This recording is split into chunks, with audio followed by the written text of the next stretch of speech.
Kaleshwaram project అంటే ఒక మహా జలశక్తి పీఠం, తెలంగాణ జాతికి విశ్వఖ్యాతి తెచ్చినటువంటి కీర్తి కిరీటం, దేశానికి అన్నం పెట్టే అక్షయ పాత్ర. అట్లాంటి కాళేశ్వరం ప్రాజెక్టు నిర్మించినటువంటి తెలంగాణ తొలి ముఖ్యమంత్రి, తెలంగాణ సాధకుడు, తెలంగాణ జాతిపిత, తెలంగాణ ఉద్యమ యోధుడైనటువంటి కేసీఆర్ గారికి నోటీసులు ఇచ్చి ఈరోజు విచారణకు పిలవడం అంటే యావత్ తెలంగాణ ప్రజలందరూ ఒక బ్లాక్ డేగా జూన్ 11వ తారీఖును పరిగణిస్తూ ఉన్నారు, భావిస్తూ ఉన్నారు, ఒక చీకటి దినంగా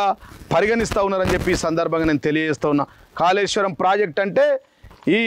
రాష్ట్ర ముఖ్యమంత్రి రేవంత్ రెడ్డి చెప్పినట్టు 2 పిల్లర్ల పగుళ్ళు కాదు, 3 బారేజీలు,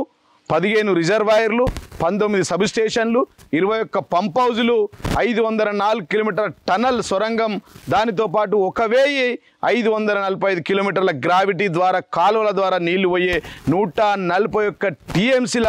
ఒక ప్రాజెక్టు నిర్మాణం ఈ కాళేశ్వరం ప్రాజెక్ట్ అని చెప్పి సందర్భంగా నేను తెలియజేస్తూ ఉన్నా.